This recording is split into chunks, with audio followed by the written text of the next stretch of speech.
Welcome to Indiana Sports Beat Radio, presented by Endeavor Hospitality Group and Andy Moore Honda of Bloomington. Looks over the middle, second guesses, fires, throws. Does he make the catch in the end zone? Yes! Touchdown! Oladipo to win it. Another one! He got Another one! Another one! Huge hole! He's at the 30! He's gonna go! 10, 5, touchdown! Jonathan Taylor! Galloway finds Rob Finnessy, who fires the three, and He hit it! Now, from the Golf Club at Eagle Point Studios, here's your host, Jim Coyle. Hello, everybody. Welcome into another edition of Indiana Sports Beat Radio, coming to you from the USS Unfiltered via the Golf Club at Eagle Point Studios. Good to be back after a little break. Dustin Schutte along with me as well. How are you, sir? I'm doing great, Jim. I hope you've had a great holiday season so far. I know we still got New Year's coming up, but it's been great, man. It's been great to take a little break and enjoy the holiday and now talk sports. Absolutely. Man, 6 years I've been doing this show. I never did that, and it was not planned. But once I got down here and my daughter arrived, and I'm like, you know what? It's with the you have to got to prepare for this show, man. It's everybody thinks you just do the show. Nope, it's not that easy. There's preparation before, there's preparation after, the night before. And I'm like, man, I can't do that with all that was going on. I didn't want to not do it well. So, but we're back. Great to be back. Great to have peeps back. We got Chef John, JD on there. Rudy, appreciate you, man. Glad to have everyone back. And I know it has been colder than Haiti, colder than it can be up north. But fear not, it has not exactly been a paradise where I've been. This is the first day that I've seen the sun in at least 4 days, I think. Wow. The lows were in the 30s, upper 30s. So there was no going out, didn't do anything. I mean, no pool. I had one great picture. You know, I sent this picture out, and where I was by the pool saying, hey, I've been out of the loop. What's it like up in Indiana? I think that was the day it was like -6. But that day at like 1:20 p.m. specifically, I'm watching the radar. That's when this front came through here, and it was over. It was. Oh, I was like, I better go inside and get upstairs, and the temperatures, and it was over, baby. From that moment on, hey, we got all kinds of doggies all around as well. But That's that. So what I'm hearing is that you got some sort of karma going on there. You sent that picture out, and instantly the weather. It was not long after that. I can tell you that. Isn't that how it goes? I got the dogs cheering now. We've got the dog second. That's the dog pound, baby. Woo, woo, woo. There you go. Yeah, there we go. I like it. They got a lot to say. Yeah, sometimes I don't know if it makes sense, but probably makes a lot more sense than anything we've got to say. Play to get to, as always. The Fish is on with us today. Thanks to Don for rearranging his schedule, as we were all off for Christmas yesterday. I planned on doing the show yesterday, but I didn't know it was a national holiday. Fish is back with us. We've got Mike DeCourcy on today, Chronic Hoosier as well. And John, the producer, back in his normal role as well. So everything's kind of back to normal. That's like John, JD, Chef. I call him Chef JD, but Chef John. Normalcy, baby. Normalcy. Number 70 today. Congratulations to Larry. Celebrating number 70 today. Holy moly. Good for you, brother. Congratulations. What were you going to say? Well, first of all, congrats, Larry. What I was now I've lost my train of thought. Now I said, here's what I was going to say. Back to the normalcy was the Colts sucking again on Monday Night Football. Dude, 20-3. That's a bad look. They just looked terrible, didn't they? Yes, they did. I mean, this was the second consecutive week where they failed a critical 4th and inches, failed to convert. I don't understand in the NFL how that's possible. In consecutive weeks, critical. All you got to do is sneak the damn ball. You're talking about the team that gave up 36 points. I know, and this is back-to-back weeks where, because in that Vikings game, if they would have converted a 4th and inches or kicked a field goal, I think they still, despite giving up a ton of points, I think they would have a touchdown. Was that Gary Premium? I kicked a touchdown, or was that fake? Hey, was very fortunate to get in, and first of all, thanks to Charlie McClure and Little B, but for the studio. But also, I was fortunate to have Christmas dinner with a gentleman who played basketball for Wake Forest in 1962. And in 1962, Wake Forest was in the Final Four. In 1962, the other Final Four combatants were the UCLA Bruins, making their first ever appearance there. Wow. The Cincinnati Bobcats, who I cannot remember if they were the reigning champion or if it was the first of back-to-back championships that they would win, and the team that they would beat both times for that national championship, I believe, the Ohio State Buckeyes. The best part of that story is, who's on that Ohio State Buckeye team? A man named Bob Knight. Yep. Exactly. So it was incredible, and I look forward to it. And I'm going to try to get him on the show this week. But Billy Packer was on his team. Really? Oh, yeah. Billy Packer played at Wake Forest? Yeah. I did not know that. Oh, that's why he's such an ACC. Well, I knew that, but I didn't know the Wake Forest aspect. All right. But absolutely. But yeah, Bill, I'm going to try to get Bill on the show this week. But crazy. I mean, I was like, I'm like, whoa, wait a minute. What? I mean, that's not every day that you get to have a conversation like that or you meet someone like that. But yeah, crazy. But that was nuts. So bowl games galore coming up. It seems like it's been a boring bowl season thus far. Is it me? Or is it him? Is it me?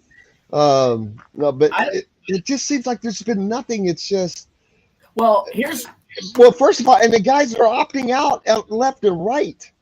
So yes, this is a conversation I've had with a couple different people, and back in the day, I used to sit down and from the very first bowl game all the way until, the national championship game, I would sit on my couch. I would watch every single bowl game. There was always some level of entertainment or intrigue, even the bad games. Now, because of the opt-outs, because of the college football playoff, I just don't have as much interest in it. And I mean, there's like I don't know, 30, 40, 35, 40 bowl games now. So 2/3 of the college football world makes it. It's just not, to me, it's not nearly as interesting.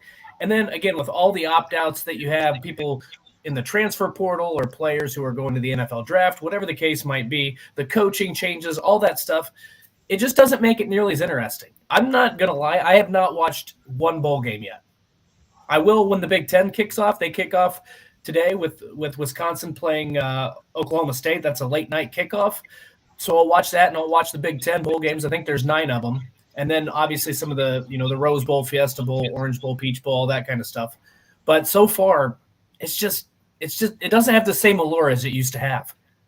No, and it really makes me wonder, with that number of bowl games that you just mentioned and the seemingly starting to be lack of talent therein, how long can some of these bowl games continue to stay? And this is what their big concern was when they saw the future. The bowl games themselves, these are all organized committees, and Tampa, you've got the Outback Bowl. Well, that's a gigantic committee that just runs the Outback Bowl. That's their deal. These other, the Sugar Bowl, all that, they're going to be fine because they're a part of the playoff system. But the non-playoff bowls, what the hell? The something Gasparilla Bowl now. I thought the Gasparilla itself was the name, some goofy name already, but now there's a name on top of a name. Yeah, isn't it like the Gasparilla Bad Boy Mowers Bowl? Or now it was something else, Gasparilla Bowl this year. But I'm like, well, what the hell is a Gasparilla? I don't even know. I don't care. But I know sarsaparilla. You got a good sarsaparilla? See, here's the thing, though. I'll weigh in on this. So it's going to get worse when we get to the 12-team playoff, which I'm in favor of. But the bowl games are going to be diminished even more. So that's one aspect. The other thing, Jim, is I don't remember in the 90s and even 2000s, I don't remember the sponsorship of these bowl games changing as frequently as they do now. Now it seems like you get 2 to 3 years. So that should tell you that the viewership for a lot of these bowl games probably isn't there, because I remember for the longest time it used to be the Wells Fargo Sun Bowl or the Capital One Bowl or whatever. And those names seem, maybe I'm just misremembering, but those names seem to last for 8 to 10 years. Now it's like they change every year. So it's hard for me to even keep track of which bowl game is which anymore. The Tostitos Fiesta Bowl. Yes, Tostitos Fiesta Bowl. Yes, good one. Is that still the Tostitos? Is it still the Tostitos? It's not changed, it's not. It did. It used to be like the Sony or PlayStation 5 or whatever the hell sort of electronic. No, what is it now? I'm trying to think. I don't know what it is. The Tostitos Fiesta Bowl was the most perfectly named bowl there's possibly been. It just ran together. So there's that. But yeah, but do people care? Verbo Fiesta Bowl. Really? Yes. So there you go. There you have it. I mean, you would think they would be sponsoring one of these Florida bowl games. You would think so, but apparently not. That just makes more sense to me. That's right, Pete. How about that? The damn Jimmy Kimmel Bowl. Oh, yep. Didn't I feel like one year there was a town like in Illinois that adopted a bowl game for a year, like a community or something? Probably. I wouldn't doubt it. No doubts. Hey, we'll talk about IU basketball later and what Anthony Leal did. Very, very cool thing. But yeah, what's the bowl schedules today? Today, all the bowls. So today there's let's see. We've got the Serve Pro First Responder Bowl. I love these names. I was going to say, I feel like an idiot just reading these off. The Ticket Smarter Birmingham Bowl. Ticket Smarter. Smarter. Is that, do they have anything to do with Live Nation and Ticketmaster? And can you get tickets to see what's her name, that singer that all the young girls love? Taylor Swift. She has to cancel a concert. You didn't know who Taylor Swift is? Now look, this is one of those. I couldn't think of the name for a second. She had to cancel a concert because of the ticket snafu.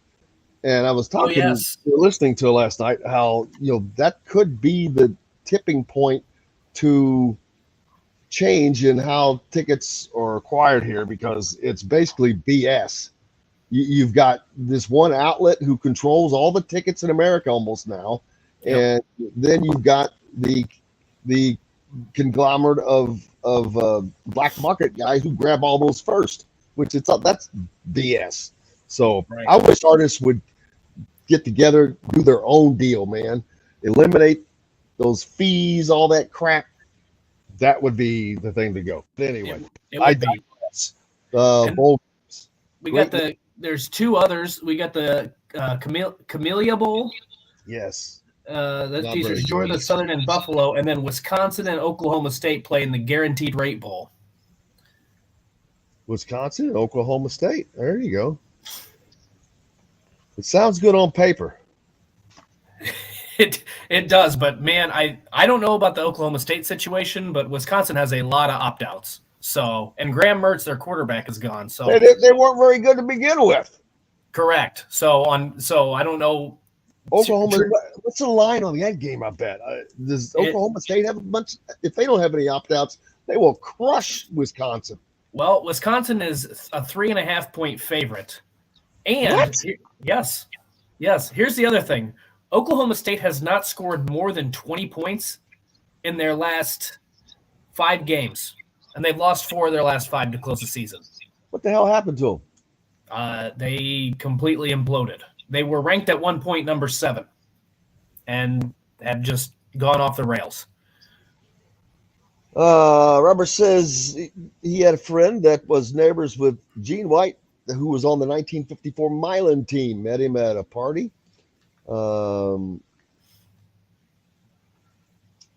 She had to explain to her that he was Indiana basketball royalty. She didn't know who he was. Well, that's not far from the story I've told after telling people that I know here. I'm like, did you know this about the guy that you know? And he's like, no, I didn't. And I'm like, okay, glad I can impart that knowledge upon you. Every time I visit here, I'm able to come up with new information for my friends here that they didn't know. Last time I met a guy whose dad had the largest beauty supply store up in New England, and it ended up parlaying a case of hair dye into a weekend at the Kennedy compound in Hyannisport. Wow. And he went to high school with Jay Leno. So Wow. And they knew none of that. And I'm like, glad I could impart the information upon you. It's what I do, baby. I dig out the information from people. We've got to take a break. We've got a lot more coming to you. Looking forward to it. Fisher's on the program today. Mike DeCourcy, Chronic Hoosier. Of course, Dustin Schutte from Outsider.com is back with us. I'm Jim Coyle, and John, the producer's even behind the wheel today as well. You're here, most importantly. We're back with more, brought to you by GoTeen, a part of the Endeavor Hospitality Wow Club. Make sure you go there and sign up for the Wow Club. Start earning Wow rewards today. They are a huge supporter of IU athletics, and more importantly, of Indiana Sports Beat Radio. We're back with more right after this. We'll be right back to the golf club at Eagle Point Studios for more Indiana Sports Beat Radio with Jim Coyle, presented by Endeavor Hospitality Group and Andy Moore Honda of Bloomington. All right. Everything good? Yes, sir. There is a slight echo I'm noticing, but it's like I don't know if your speaker's just up a little too loud. For me? Yeah.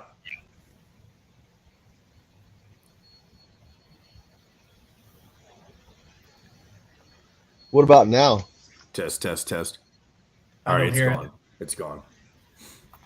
Uh-oh, I can't hear anybody all of a sudden. Are Keep you talking. good? Test. Can you hear us? Hello. Damn, I didn't know the volume on here would control my volume in my ear. Okay, how's that? Is that any better? Yeah, I still couldn't hear myself when you switched it again, so we're good. So we're good now? Yep. Mm-hmm.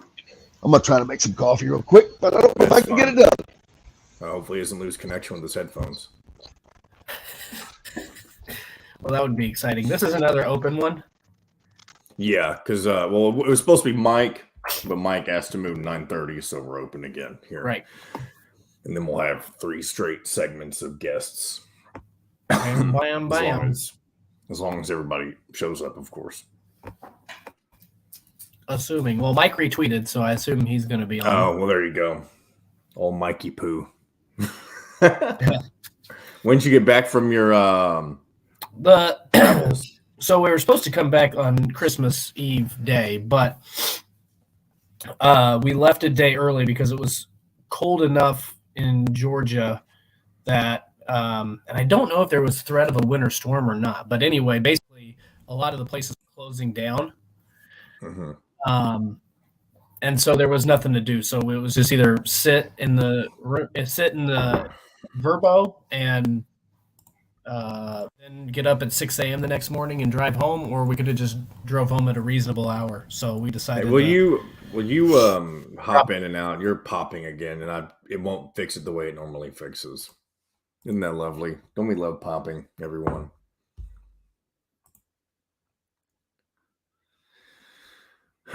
Glad to have you all back. Those on the Andy Moore Honda hotline. Dustin What about Schutte, now? You're good. Yeah. We good? All right. And sometimes I can fix it by doing this echo cancellation thing, but it wasn't working. So that's why I'd tell you to get out. Well, my thing kept refreshing for whatever reason when I was telling that story. I don't know why. That was weird. Probably because I was pushing buttons on your thing. Oh. 30 seconds, Jimbo. If he can hear us, you never know. He's muted, which I don't think he did that himself. I think his microphone might have disconnected. So hopefully he can hear me and fix that when he comes back to his Can you hear me?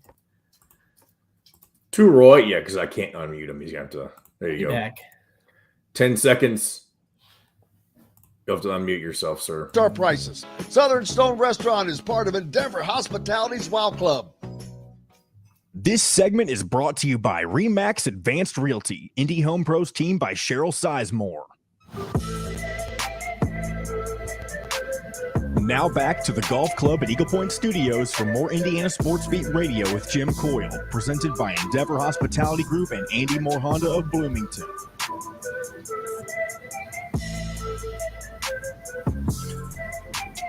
Welcome back. Indiana Sports Beat Radio coming to you here on this Tuesday. I keep saying that over and over. Boy, you want to talk about having your days screwed up now. I mean, after, wow. First vacation like that in 6 years, man. That's crazy. How did it feel? It had to feel good. Just to take not a as break. good as I wanted it to, because I felt guilty every day of not having the show. And then it sucked because it was cold and I couldn't do a damn thing anyway. You know what? I was just thinking as I asked that question. I was pissed, to be honest with you. I'm like going, we might as well be doing the show. I can't do anything. I was just thinking the same thing. I was thinking as I asked that, it probably was not as fun because you couldn't be outside, couldn't be on the beach, couldn't be in the pool. You had to take a jacket. So I can imagine that wasn't. I was wearing fun. 2 jackets. Woo. It was 2 jacket cold. That's partly because of the wind. Right. You can imagine the wind. So, which I'm not, again, I don't want to sound like I'm complaining because I know how damn cold it was up there. My daughter, fortunately, was down here for a few days. And when she went back for Christmas, she was with her mom. They had a water pipe break. Oh, no. Because it was 6 below. So, yeah. So I'm not complaining, but I'm going to complain a little bit. Damn. I'm like, that sucked. But, oh, well. What are you going to do?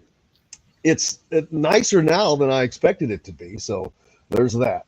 And I'll take it. Just seeing the sun. It's amazing really what it does. I never thought about it until – because I'm used to it at home. Indian winters, you're used to it. But when you go on vacation and you take your first vacation in 6 years and you don't see the sun for 4 days, it gets you pretty. I'm like, yeah. But oh well.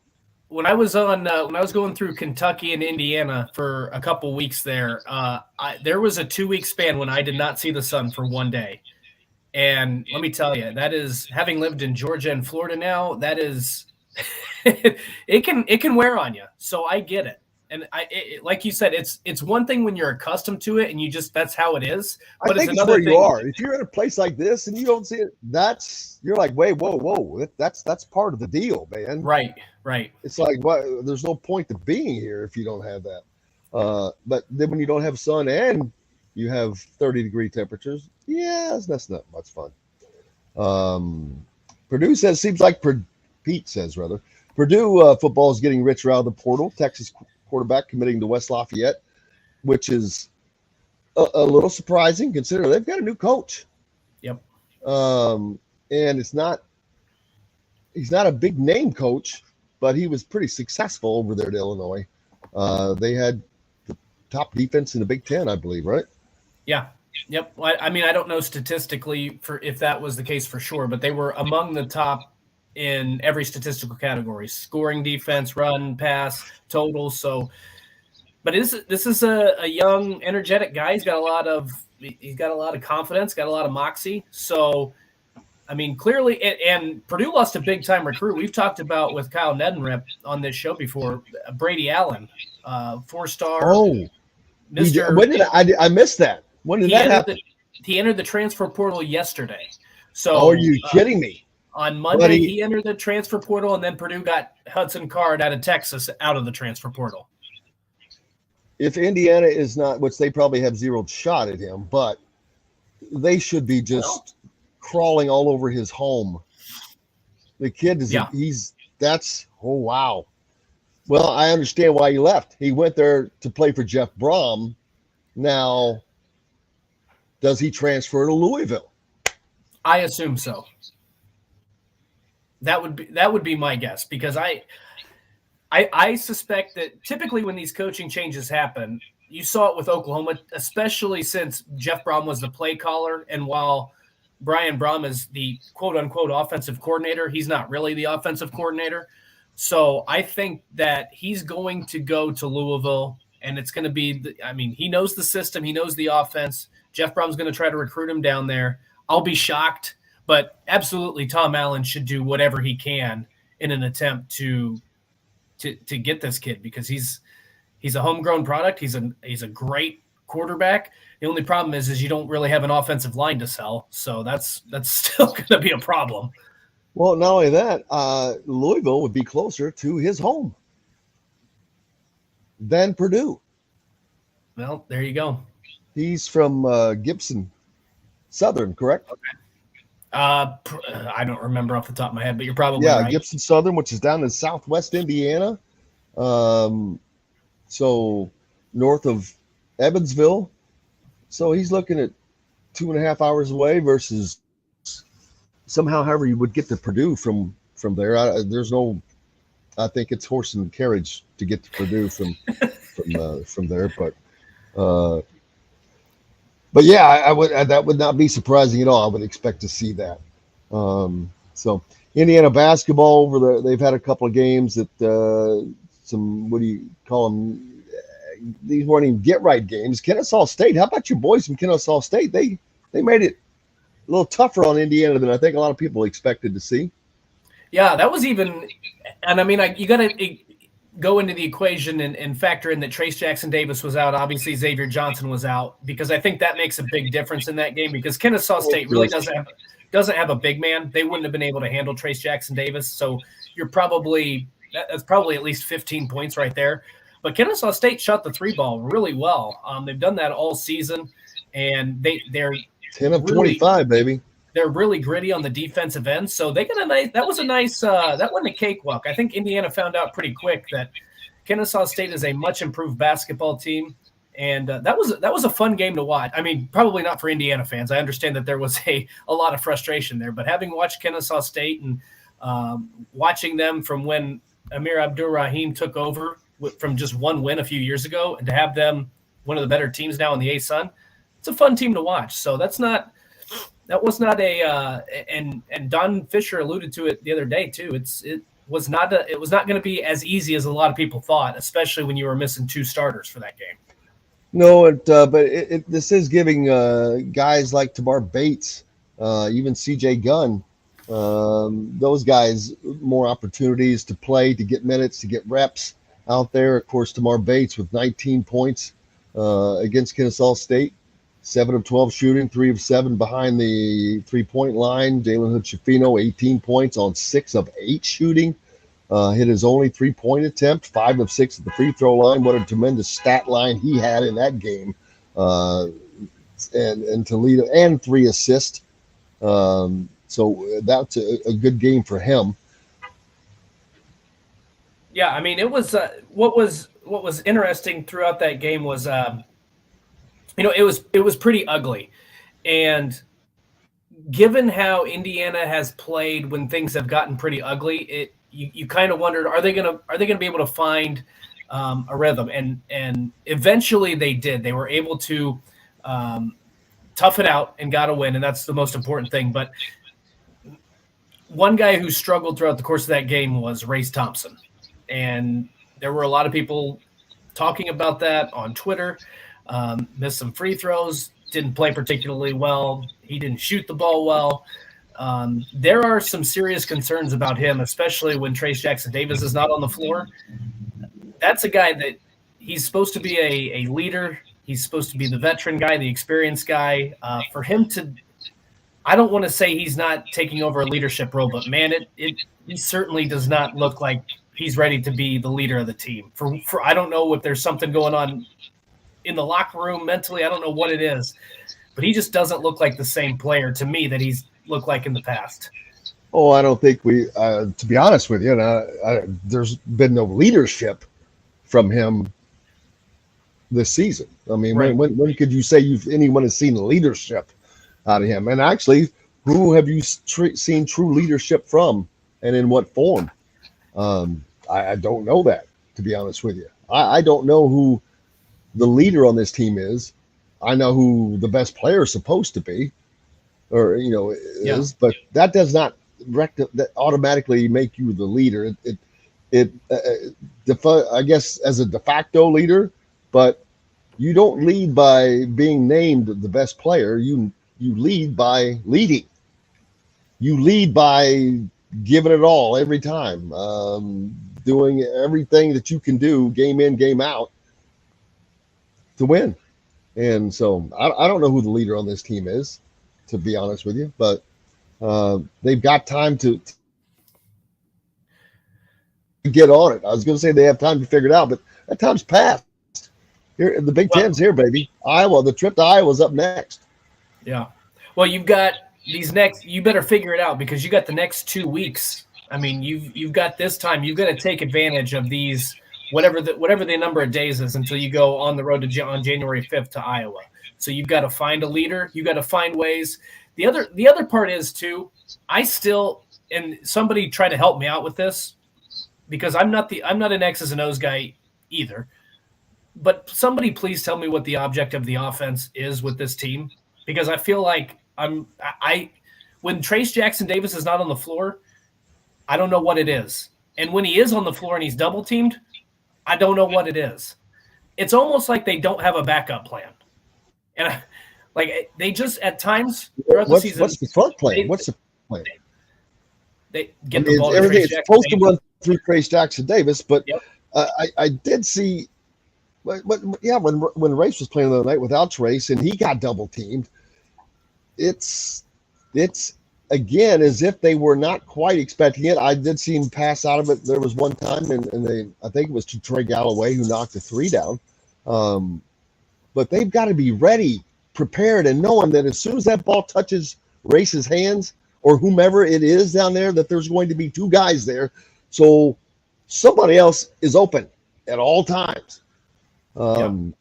This is what I wonder with Mike Woodson too. The NBA in terms of the offense and in terms of the style is much different than what you see usually at the college level, at least what's successful at the college level. I don't know about Mike Woodson's half-court offense. I don't know if it's translating right now. And I hate to say that after a year and a half, but it's not like you've got a bunch of freshmen that you're trying to coach here. We've got experienced guys that should know what to do on a basketball floor. And at times, they just look lost. Like they don't know what to do. There's not a lot of great movement. You don't see there's not a lot of times I watch the game, and people can correct me if I'm wrong, because some of our listeners, I'm sure, watch way more intently, go back and watch the games more so than I do. But those great cuts, great passes, they just seem few and far between. Like I said, when Trace isn't in the game or if he's getting double teamed, a lot of times it looks like they're lost, just hoping that somebody misses an assignment or falls down or whatever the case might be. Yep. Well, let's hope not. We've got to take a break because up next is the great one. Don Fischer will be joining us next here on Indiana Sports Beat Radio. We're brought to you by our great friends from Remax Realty. If you're in the market for a home in the Indianapolis area, make sure you reach out to Cheryl Sizemore, Cheryl at IndiaHomePros.com. Or if you're in the Louisville, Southern Indiana, Floyd, Clark, Harrison, Scott County areas, all down through there. Barbara Pop Real Estate Services has served that community for 3 decades. Reach out to Barbara at BarbaraPop.com or Matt at Matt Lincoln or Matt at BarbaraPop.com. Back with more Indiana Sports Beat Radio with Don Fischer right after this. We'll be right back to the Golf Club at Eagle Point Studios for more Indiana Sports Beat Radio with Jim Coyle, presented by Endeavor Hospitality Group and Andy Moore Honda of Bloomington. Golfers, here's the deal. All right, there is a chance we'll be back before Don shows up, but that's okay. Oh, that's okay.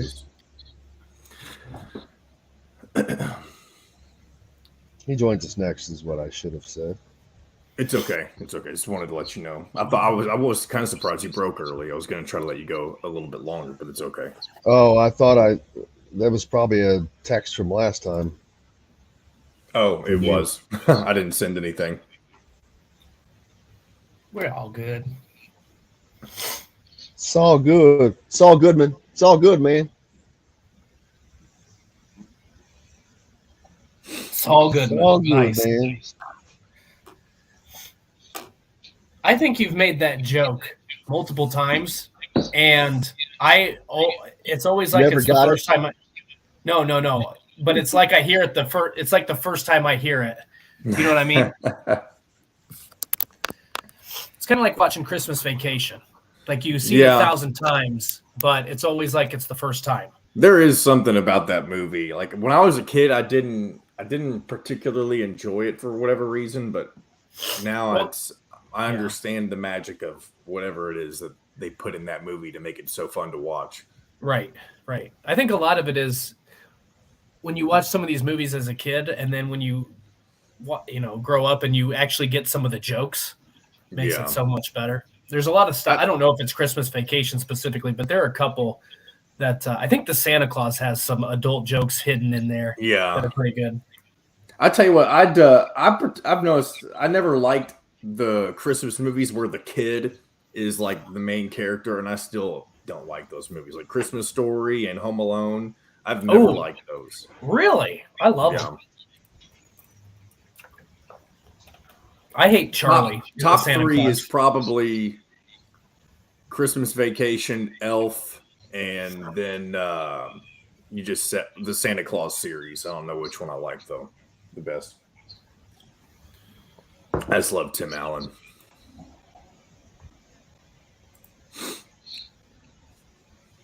I didn't watch the Santa Claus this year though. Usually I do. Nice. As long as I see Christmas Vacation, it's always good. Christmas Vacation, Muppet Christmas Carol. No. Yes, it's hilarious. Number 1, Christmas. A Christmas Story is my favorite.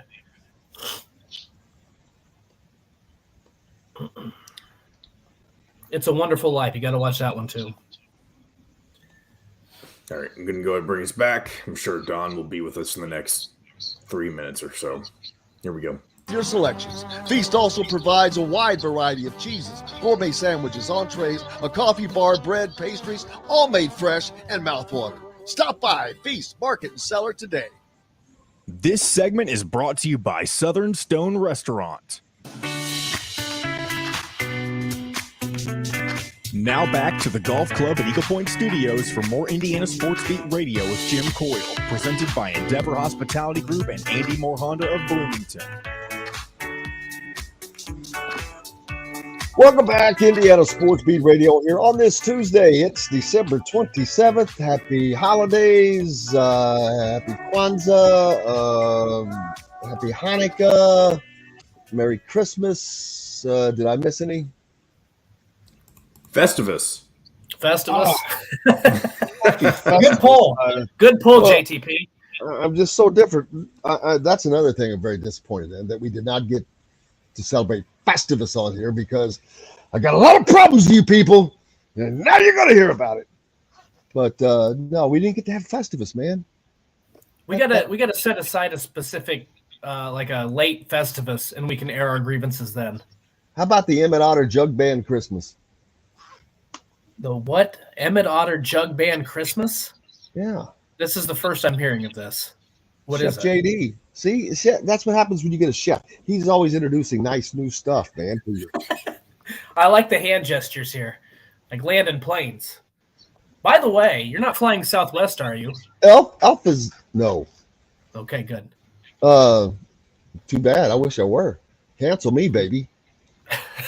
Robert says the best part of Elf was Zoe Deschanel. I cannot disagree with you, Robert.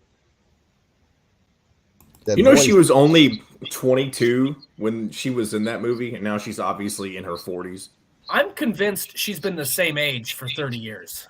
Speaking of same age, Don Fischer has been the same age for his entire life, I think. I get older, and he gets younger. I don't understand how this processes work, but Don Fischer joins us now. Speaking of the devil, how are you, sir? Merry Christmas. Happy holidays. All that to you.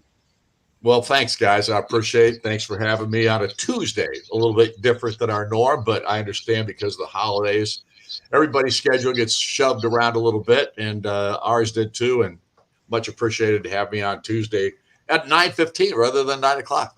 We're grateful to have you as always. I hope you had a happy holidays, even though it was very, very cold. I know you have the family. Did you guys get together? Well, we have a 2-day extravaganza at the Fischer household for Christmas. Christmas Eve is my side of the family, which we had about 17, 18 people here for Christmas Eve. And then my wife's side of the family, we had about 30 for that side of the family on Christmas Day. So my wife, of course, took yesterday completely off, and as she should have. She does most of the work. I just sit there and greet everyone. And we have a big pool tournament with her family. And I won the pool tournament for the first time in 6 years. So. Well, hey, congratulations. I'd love to have seen both those groups together on Friday for Festivus. We would have had a Festivus for the rest of us if we would have had both groups together at the same time. So, well, good to have you back. Good to be getting back to some normalcy. Indiana getting ready to hit the road, and the easy part of the year is over, for whatever easy part that you could talk about. But it's all conference play from here on out. Tough games, and they start on the road at an Iowa team that. Hasn't been great, but they haven't been bad, and they've got another 18-year player in Connor McCaffrey. Between him and Jordan Bohannon, they may have the longest NCAA eligibility lives ever in the history of the planet. It's crazy. He's in his 7th year, I believe, right? Well, it may be 7 because I can't remember the last time he wasn't on their team. So, yeah, he's been around a long time. And his other son, Patrick, Fran's other son, Patrick, is obviously a junior this year, I think, a junior at this point. So the McCaffreys have kind of had a handle on why the Iowa Hawkeyes have been pretty good basketball program for a long time now. And Fran, of course, is a really good coach. I love talking to the guy. And there's nobody I enjoy watching on the sidelines more than him. And the conference is concerned because when he gets angry, his face explodes into a red balloon. And obviously he is as colorful as they come with the officials. So it's a fun time when you see Fran McCaffrey out there on the floor, and his sons are both very accomplished basketball players. And Don, one of the things that we talked about the last time you were on was this extended break now that Indiana's going to be on. And I don't know whether that's a good thing or a bad thing. I think you would probably not prefer to go 2 weeks without playing an opponent on the basketball court. But at the same time, these past couple of weeks, we've seen some glaring issues with this Indiana team, especially, in my opinion, on the offensive end. I think you saw some of that stuff exposed against Kennesaw State, obviously without Xavier Johnson, without Trace Jackson Davis. At times when they don't have that interior presence, it looks like they're a little lost offensively. What did you see in that Kennesaw State game, and what are some things that are some of the glaring issues that you think they might need to work on here these next couple weeks? I can tell you this, Dustin. I'm just telling you right now, the thing that bothers me most about this basketball team is their inability to understand when you have Indiana across the front of your uniform, you are going to get everybody's best shot. I watched our guys play, get warmed up for the Elon ball game. I wanted to see what their mentality was going into it. I can't tell you I was pleased. I just wasn't. I watched them warm up, and there's guys jacking around out there, and they're yakking and having fun, which is okay. I understand that. But there's no understanding of how hard you're going to get hit by the opposition. And I can't figure that out because we have veterans on this basketball team. And now Trace Jackson Davis didn't play, but he's not the only veteran on this team. And these other guys all have been through the wars here in the Big Ten. When you walk out there as an Indiana basketball player, you're going to get the other team's best shot. That's just what it's all about. And it has been that way for my 50 years of doing Indiana. And these guys walk out there like it's nonchalant. And I mean, some guys come out and shoot around before the game, an hour before the other guys come out, or 30 minutes before the other guys come out, and things like that. And that's all well and good. But when you get out there through the warm-up period in the last 30 minutes leading up to tip-off, you've got to have a mindset of toughness. You've got to have a mindset of, this team is not going to beat us. You have to have a mindset that we're going to give it all we've got, and to show these people why Indiana basketball is special. And I don't see that right now. And I didn't see it in the Kansas game. I didn't see it in the Arizona game. I didn't see it in the Rutgers game. The last time I saw this, in my opinion, which was really a special performance by Indiana, was Xavier. When the Xavier ball game, they knew they were going to be in a fight. That was going to be their first really tough ball game, and they were ready to perform in that contest mentally. I haven't seen it since. I have not seen it since then, and it upsets me because I don't know how you don't know that going into an Indiana basketball game as an Indiana player. Yeah, Don, the one thing I said earlier is I don't know who the leader on this team is. I know who the best player is supposed to be, but just being the best player does not make you the de facto leader, and I have not seen leadership qualities. Someone mentioned X was the best leader on the team, and of course he's hurt now, and I don't know if that's true or not, but I have not seen someone step up and lead this team. I've seen very disappointing attempts at that from, like, say, someone like Race Thompson. He should absolutely be a leader on this team and whatever it takes, but as being a fifth-year guy, or he's been around forever. But we're just not seeing that, and I don't get it. I don't get the toughness, the lack thereof that you talked about. I don't get the lack of a fight, just from an internal competitive nature, much less of who you are, who you're playing for on your chest, and all that goes with that. It's been surprising and disappointing at the same time. No, there's no question. And here's the thing.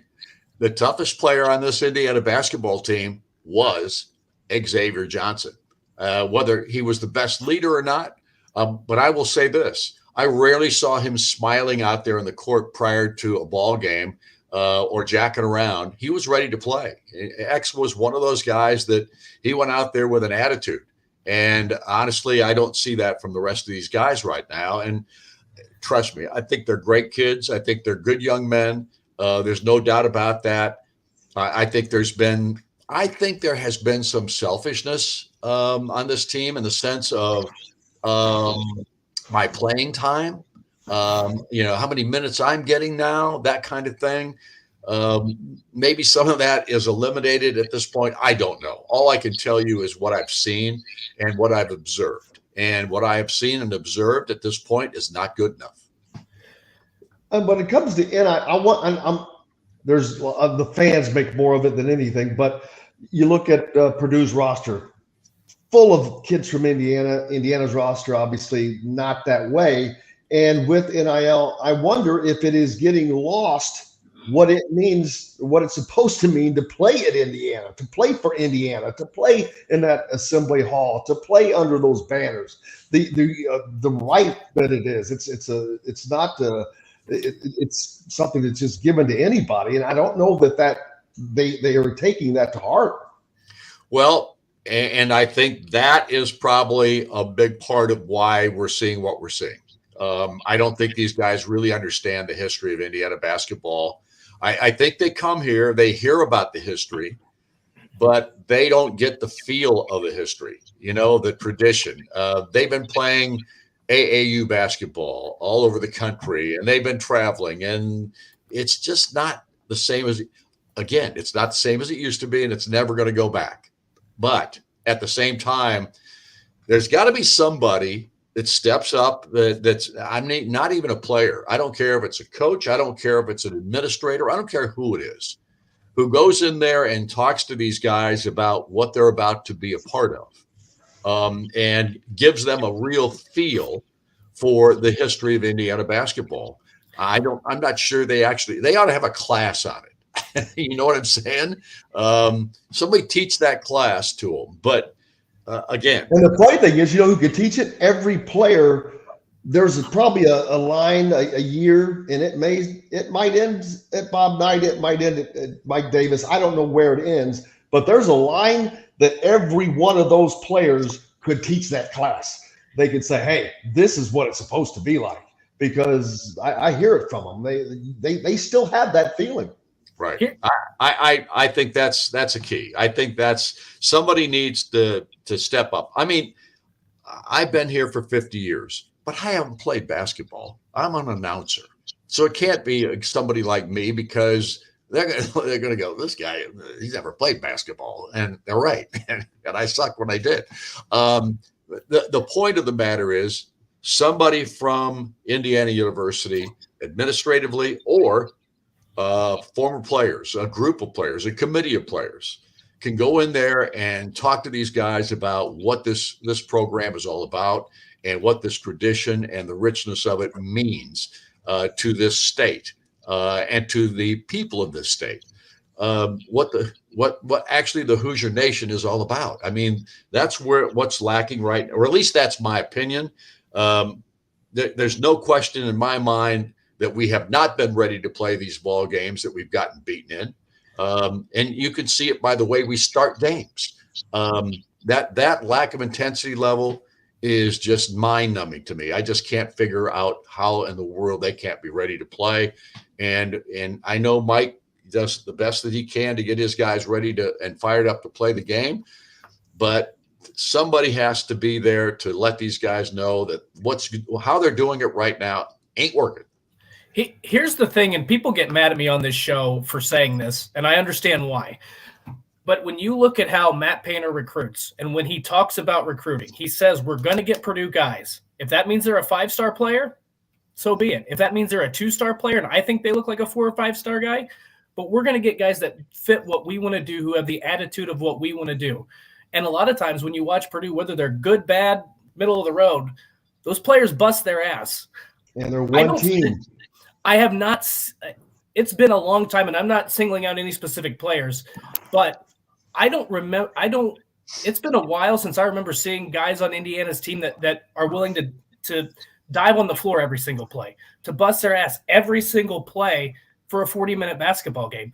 And maybe I'm misremembering. It just doesn't seem like Indiana plays with the same attitude that they did in the Bob Knight era, and that should have been a staple. Purdue transitioned from Gene Katie to Matt Painter. I understand there's a one-coach thing there, but how in these last 22 years, 23 years, have they not gotten back to that? And that sort of understanding, like it doesn't make sense to me, because I think more than anything, if you had a 20-10 team, people at Indiana would be upset probably. But at the same time, if they're fighting hard, if they are a fun team to watch, Indiana fans would be okay with that. I guarantee it. And you just don't see that anymore.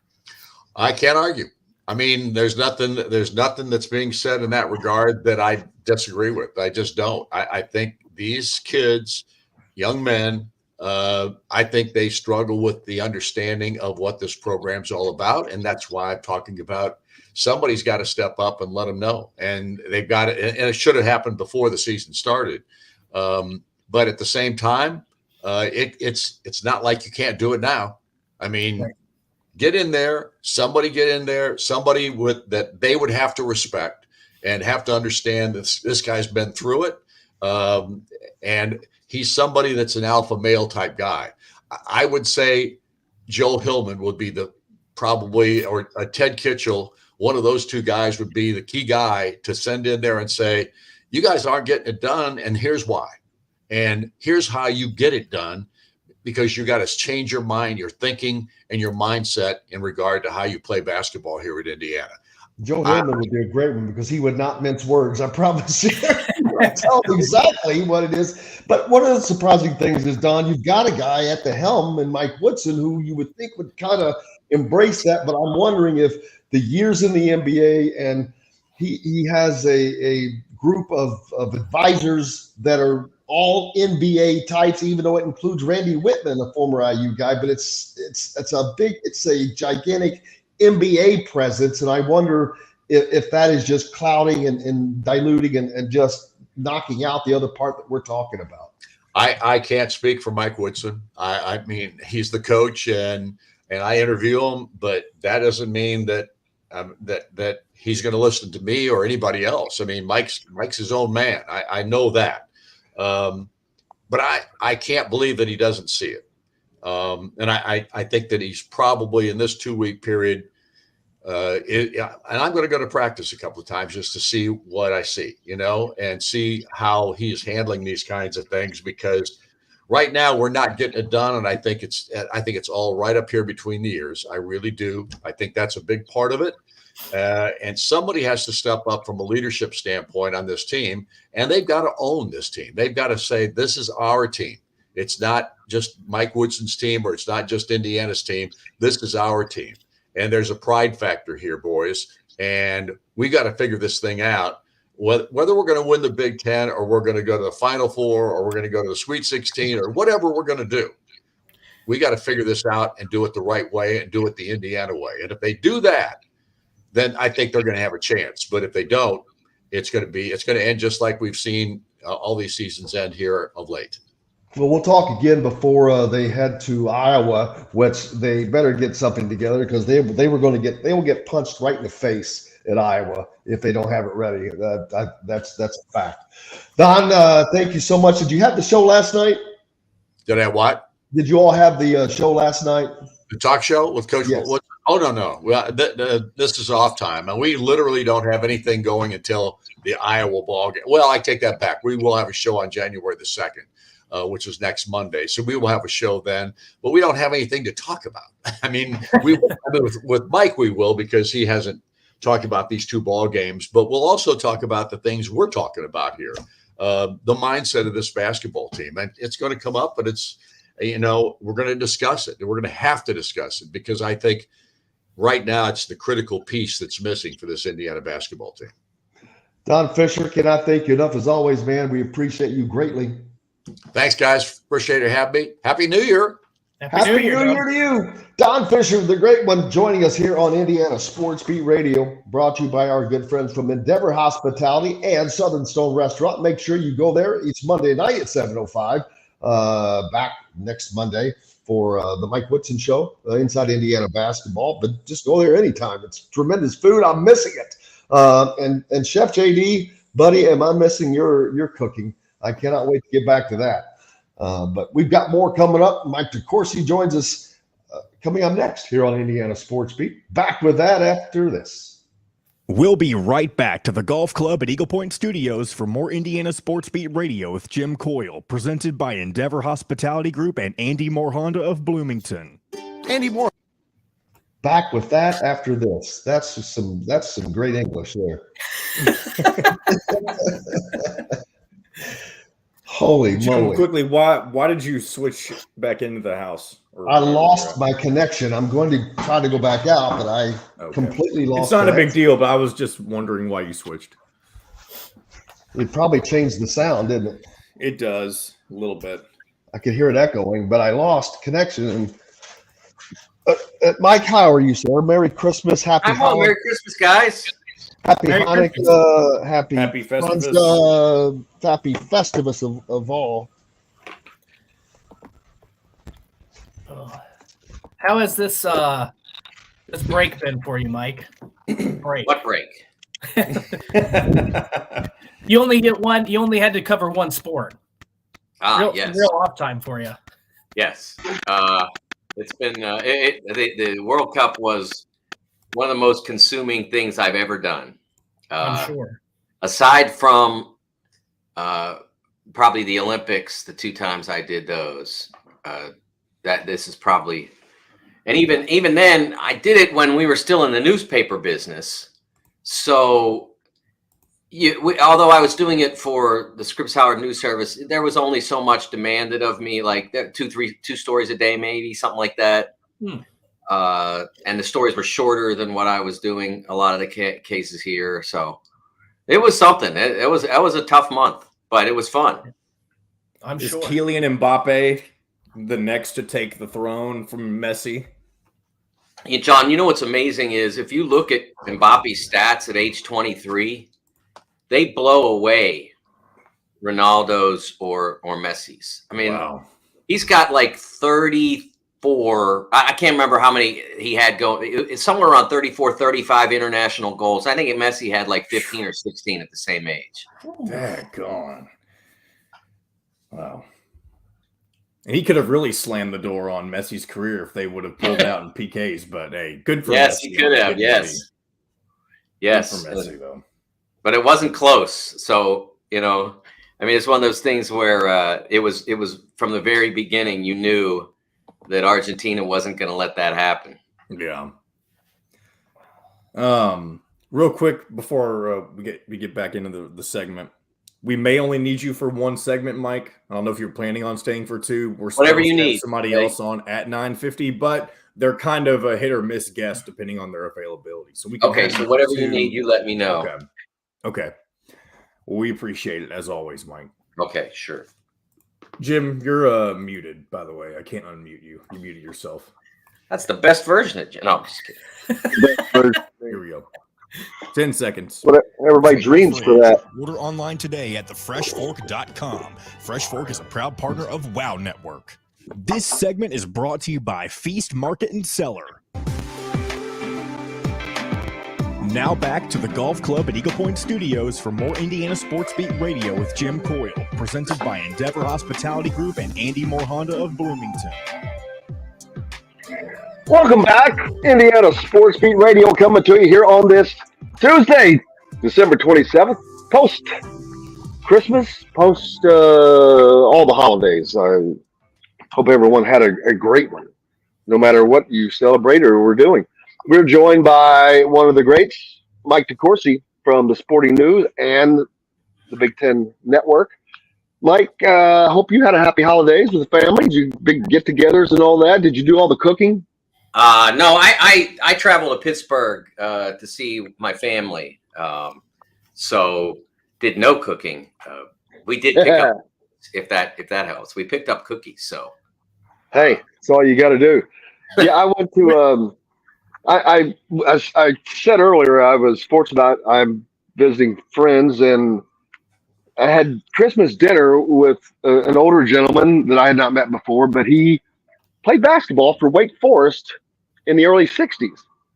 And I was not aware, I just didn't put it together. But in 62, Wake Forest went to the Final Four. Absolutely. Along with UCLA, their first trip there, but also with Cincinnati and Ohio State. Right. And he played with Billy Packer against Bob Knight, which was nuts. I'm like going, what? It's just crazy meeting people like that. What a great joy. But yeah, just and talking about, and I look forward to talking to. I'm gonna talk to him more. I'm gonna try to get him on the show. But what's his name? Bill Server. Bill Server. Could have been William back then. But yeah, and Billy Packer was, of course, not the best player on that team. He was a damn 5'9" guard, whatever he was back then. But I forget who it was that he scored the most points throughout the deal, but he didn't get the MVP because he was on the best player for Wake Forest was a guy named Lynn Chappell. Lynn Chappell, that's it. He scored the most points in the Final Four, but did not get the MVP. Well, they didn't win it, so that's a fact. No, yeah, they lost first game. Yes, that Wake Forest team, Lenny Chappell was one of the great players in college basketball history. When I did, it's almost been 20 years now, but I did a book for Sporting News 20 years ago called basically about the 100 greatest college basketball players in history. And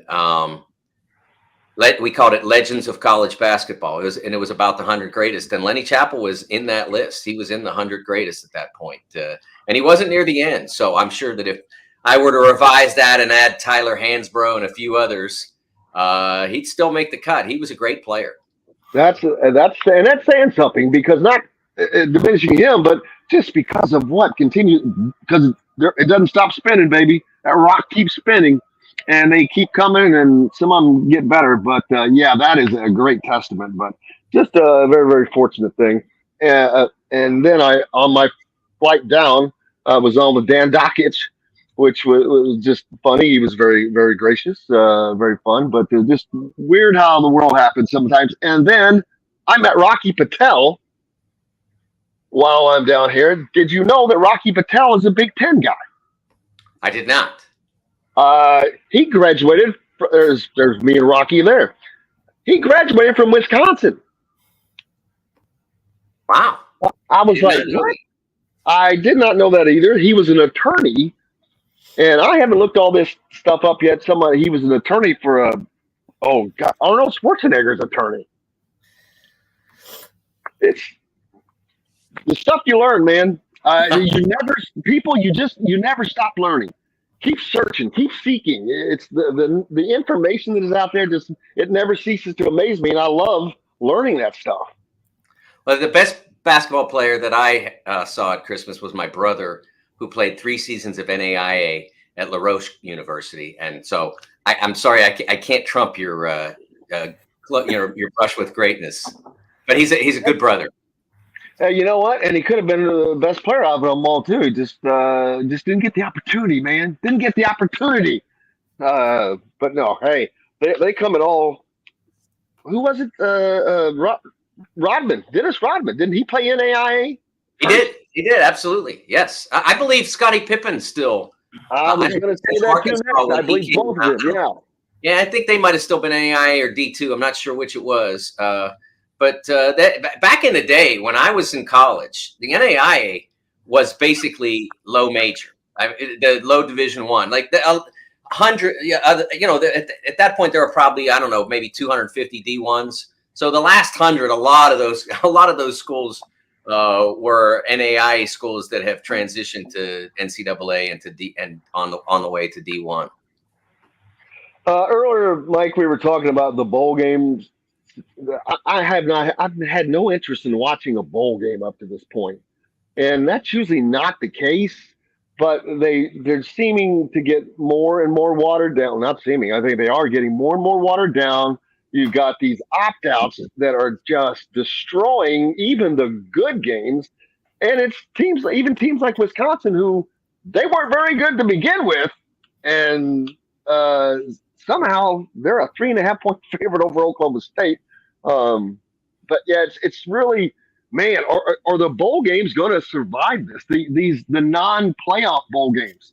Well, I think what you have to remember, Jim, is that the bowl games only exist basically to provide ESPN with programming. I mean, that's really what, and I mean, at this point, that's what a lot of them are for. But what about the communities that put all those together?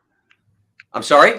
What about the communities that really that's been their deal forever? Yeah, I mean, that was the core of the bowls earlier on.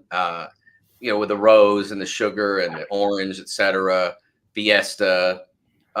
But at the end of the day, it's programming and for ESPN. That's where so many people talk about. There's too many bowls, and where did all these bowls come from? Well, they came because ESPN puts a bowl on. They pay very little for it. The schools don't get that much money. They pay very little for it, and they get good audiences. 2.5 million viewers is a lot of people to watch a college sporting event. And they get that pretty regularly with their bowl games. So I don't blame ESPN for doing it, and the schools that want to be in bowls, that's great, and the players that don't want to play because they think it's going to hurt them for the NFL draft, that's fine too, because the bowl games don't really exist for anything other than a good time, and so you think you can have a good time without the football, okay. What's interesting is that when they expanded the championship playoff, the first thing that you heard from the critics of the playoff is, you'll see opt-outs for this. That's not going to happen because people are interested in the pursuit of a legitimate championship. We have never, ever one time had an opt-out of the NCAA men's basketball tournament. And there are 68 teams in that thing. So they will not opt out of the playoff because it's real. Bowl games have never been about the athletes. They're about the communities that they serve and the network that they serve. So why would you, if you feel like that, might hurt you, why would you do it? I mean, Kenny Pickett sat there in the booth last year helping the offensive coordinator to call the player, to look for play calls or whatever. And then he got drafted in the first round. So why would you do it? If you do it, if you feel like you're committed to your teammates or your school community or whatever, and you want to do it, more power to you. I don't have any problem with that. And I'm not going to be one of those people who thinks, oh, isn't it stupid that he's doing that when he could be No, I'm not going to do that. If you want to play for your team and your teammates, you do it. But if you feel like it's not worth it because it's just a bowl, I'm totally good with that. I would be critical of an athlete who opted out of the pursuit of a legitimate championship, which was what will be in place, I think, in 2024 at last. That may be one of the best quotes I think I've ever heard. We've never had an opt-out in the NCAA tournament. That's a pretty good one. Dustin? It's great. And the one thing that I think bothers me, Mike, is it's not so much that argument because I don't hear it maybe quite as frequently, but the thing that bugs me, and there has been some legitimacy to this, but we always talk about how the college football season, the regular season, is the most important in sports, or it matters the most or whatever. And then the idea that a 12-team playoff is going to ruin that. And I'm thinking to myself, for the longest time, we had a system in place in which essentially half of the teams competing at the FBS level had no chance to win a championship. Correct. So right off the bat, you eliminate the meaning to the regular season for half of college football. Then by the time you get your first loss, guess what? Another 50% are gone after that. So to me, this adds more legitimacy to the regular season. It's not the one loss could ruin your season, but some of those games in November that you start to see maybe a player opts out, or maybe he's got a certain injury that he decides he's not going to play. I just think it adds more value. Players are going to be invested longer for more teams. I don't understand why people would consider that to be a bad thing for the sport. Because people don't look at the reality of it. They're the ones that constructed the myth, Dustin, that it was it was never the most important because it never led to anything. Like in terms of the national picture, look, I always thought conference championships were legitimate because you either played everybody else in your conference and had the best record, or you went through and won your division and then won the championship game. That was a legitimate championship. I remember writing a column when I went to the Penn State game. I think they played Wisconsin, but I can't remember whoever they played in the 2016 season, the Big Ten championship. And I thought, celebrate the heck out of that because what you just won is real. Yeah. But the fact that game didn't mean anything relative to the national picture was preposterous. They just won one of the best conferences and they're not anywhere near that doesn't make any sense. That's not real. So now you have a situation where every game that feeds into the conference championship, however you want to do it, whether you want to do it by divisions or want to do it by 1-2, that's up to you. But however you decide you want to do it, that's all. Every game that plays into that matters. So you're not going to get to a conference championship game, again, whether it's divisions or 1-2, you're not going to get to that game and have it not matter. It's always going to matter because if you win it, you're getting in. So that always matters. So it adds legitimacy and interest to every conference, especially at the Power 5 level, every conference championship, the pursuit, every one of them matters. And then more teams are going to have to fight to get those at-large bids by winning their last game. And, if you're playing your Tennessee, say, and you're playing South Carolina in the last game, if you lose this, they're probably not taking you. If you win it, you're going. So, again, that game means something now. Last year, this year, it doesn't mean anything. Because you lost your Georgia game, so you can't make the conference championship game, so you're probably out. The whole thing has been a ruse from the beginning. At the time, I thought that Bo Schembechler's obsession with the Rose Bowl and the Big Ten championship was, when I was covering college football early in my career, I thought that was kind of unambitious. But now I realize that it was real. He was chasing real. The Rose Bowl bid and the Big Ten championship were real. The national championship itself really wasn't. Right. And I mean, throughout the course of the regular season, what you used to have to people would vote on who the national champion was.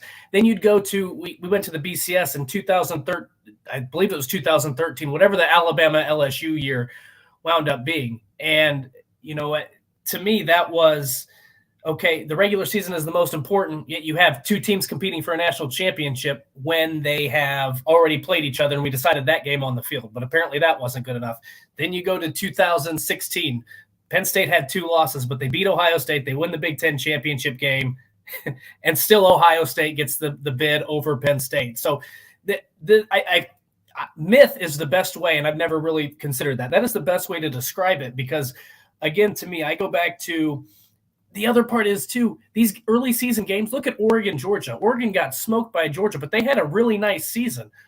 But because of the final score, the way that very first game went down, they were basically eliminated from the college football playoff before the season even started. Right. Now, if they have a strong season, they go 10-2 or 11-1. Now they've got a shot to get back in it. I don't know. To me, that just personally, to me, that adds way more meaning to the regular season than you lose one game, you're done. Every other sport on the planet says, if you do this, you are either champion, like in soccer, where you have to have the most points at the end of your season, or in those that have playoffs or tournaments, this is what you have to do to be a part of it. If you want to play in the Masters, there is a defined list of criteria. You top 20 in the money list, whatever it is, win a tournament. If you want to play in that tournament, you have to do one of these things. And if you don't do one of those things, the Masters can still say, yeah, but you were hurt, or yeah, you're Tiger Woods, and we'll invite you. But you have that list of things that you can do to say, you can't keep me out if I do one of those things or all of them. And that's true in the NCAA, men's basketball, women's basketball. If you win your conference championship, you are in. Now, I think there are people who argue with the way that conference championships are decided, but it's still right there in black and white. If you do these things, you're in. If you don't do these things, you leave it up to the discussion of a committee. So every other sport does it that way. And up until now, college football has said, no, we don't need that. We'll vote. It's ridiculous. And now it's not going to be ridiculous anymore. I can't wait for that season. I am so excited for college football to be real finally. I'm looking forward to that as well. You know, I don't think we've gotten to speak since the final of the World Cup. I don't know if we even talked about the NCAA championship with Indiana. What a gut-wrenching loss! That, I mean, I don't know how more painful of a loss can you have to go as far as they did, and then the World Cup finale lived up to that as well. Great ends to both of those tournaments. I wonder, I haven't talked to any of the players, obviously, but I wonder if you go that far and you lose, don't you feel like, hey, we won? Just, like they're getting the trophy, but you did everything and beyond to win, and you still. And so I know it's not the case for France because they didn't, because they got to the shootout and they could only put 1 or 2 in the back of the net. But I wonder if you just keep going and going and going like they did in the Syracuse game for IU, whether some of you doesn't just say, yeah, I know we don't have the trophy, but we're still every bit as good as they are.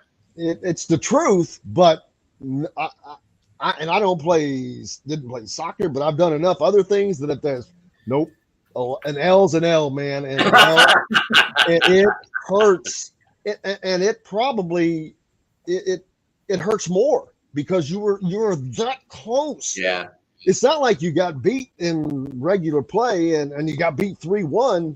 Right. You got beat by this. You just minuscule things, and it eats at you. It'll probably eat at those guys. It'll eat at Todd Yeagley. I can only imagine. It eats at me. And I have no vested just because of like ruined Christmas.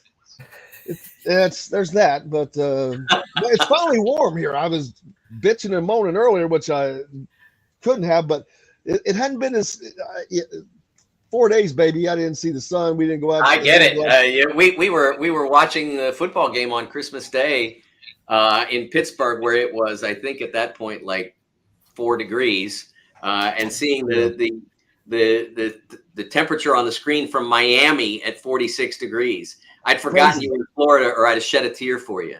Yeah, I know. I know. Don't cry for me, Argentina. I understand.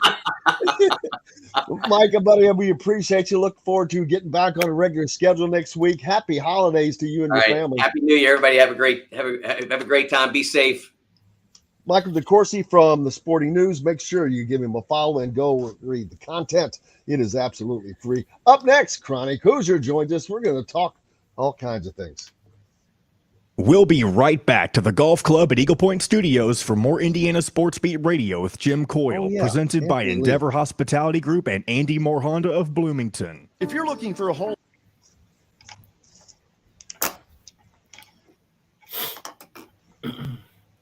Hey, Chronic, how are you, brother? Jim, what's going on, man? Happy holidays. Merry Christmas to the... Oh, man, I'm about to ink myself to death here. Hey, I never got last week. Where are you at right now? I am in Cape Coral, Florida. Nice. Which is today's the first day I've seen the sun in 4 days. Oh, wow. Temperatures were down in the upper 30s. I was wearing 2 jackets. I mean, it wasn't 6 below, but cold's cold. Yeah, my Instagram is full of frozen iguanas down there right now. Oh, I just saw that. Yes, they're it's in Tampa. That was the most excited I've ever seen Jim in my life. What, just now? Just celebrating the frozen iguanas. Well, at least they're alive. I thought that they're just immobilized. They're just You know, falling out of trees. you would think this would be an opportune moment for them to take care of an invasive species down there. You would think. You lay down and get a good picture next to an iguana the only time in your life. Say, hey, what's up? What's up with you? How were the holidays? Holidays were good, man. Holidays were really good. We are kind of chilling now for the back end of it. Got the families all off. I'm still working, but you know what it's like. I might as well be on vacation too, just with that whole annoyance of having to wake up and go to work with a massive hangover every day. I hear that. I don't like it. Why? And I know because the NBA and he's got his own deal, but there's very few people that could even attempt to run the motion offense today. Mm-hmm. But I would think Mike Woodson would be one of those. And that's an offense that is just horrifically difficult to defend if you have the players. And I don't know why they don't do some of that, because I don't know what they're doing half the time. No, just screening and cutting off the ball. I don't know where that is. I don't know why it's not more prominent. But for whatever reason, Indiana offense nowadays is just a lot of standing around, and it's really frustrating. In football and in basketball. Yeah, no kidding. Brewing Company has an updated menu, new brews, and will be offered in all Endeavor Hospitality restaurants. Come taste what Dr. Hops is brewing. Metalworks Brewing Company. Bring your passion and your thirst. This segment is brought to you by Andy Moore Honda of Bloomington. Now back to the golf club at Eagle Point Studios for more Indiana Sports Beat Radio with Jim Coyle, presented by Endeavor Hospitality Group and Andy Moore Honda of Bloomington. Speaking of Bloomington, here's Mr. Bloomington, Chronic Hoosier, joining us now here on Indiana Sports Beat Radio. Hope you're doing well. Happy holidays, sir. Happy holidays, Jim. Thanks for having me back. Absolutely. Dustin Schutte, of course, with us from Outsider.com, as always. As enjoying the bowl season. We were talking about that's not so much fun. Earlier we were talking IU basketball with Don Fischer and we had iguanas in the break we were talking about. But two things that I do want to hit on and not forget is, but the first, I'm going to get to the first one first because I don't want to forget this. Anthony Leal, if you haven't seen what he did, I guess for Christmas for his sister, pretty damn cool story. You can go to Rivals, the Hoosier.com. There's a story up there about it. But he used whatever amount of his NIL money to pay off her student loans. And that's a pretty cool thing to do. It was a pretty cool damn thought to begin with. And so, but what a great thing to see. Yeah, that was probably one of the coolest things I've seen on Twitter. And I'm admittedly I'm a sucker for for the scholarship videos when the walk-ons have it announced to the team or whomever that they're getting a scholarship. This was a whole nother level though of that same vein. Lauren, Anthony's older sister, was a hell of a basketball player here in Bloomington South. Went on to play at DePaul, and really good baller. She had a series of unfortunate injuries. I believe she had some knee issues, and as a result, she's racked up a decent amount of student loan debt.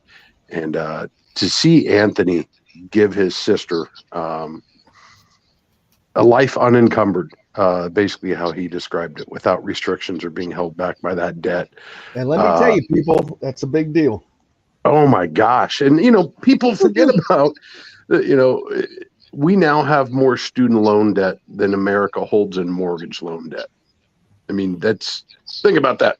It's bonkers what the higher educational industry has become as far as a source of debt. It's now the largest source of debt in the United States. And, every generation that hill gets a little bit steeper because everything's getting more expensive. Wages are still depressed. And now you've got this, effectively a mortgage to start your life with before you actually have a home. In terms of the debt that a lot of these students are graduating with. So for him to give her, it's still undisclosed. I've been told by someone, we're probably talking several tens of thousands of dollars. To wipe that off of her balance is just unbelievably selfless. A testament to just how life-changing NIL can be for these athletes, because Anthony is found himself lost on the end of the bench, and for him to be able to come up with that amount of cash simply by virtue of being an Indiana basketball player is nothing short of remarkable, not to mention the way he chose to use that. So kudos to Anthony.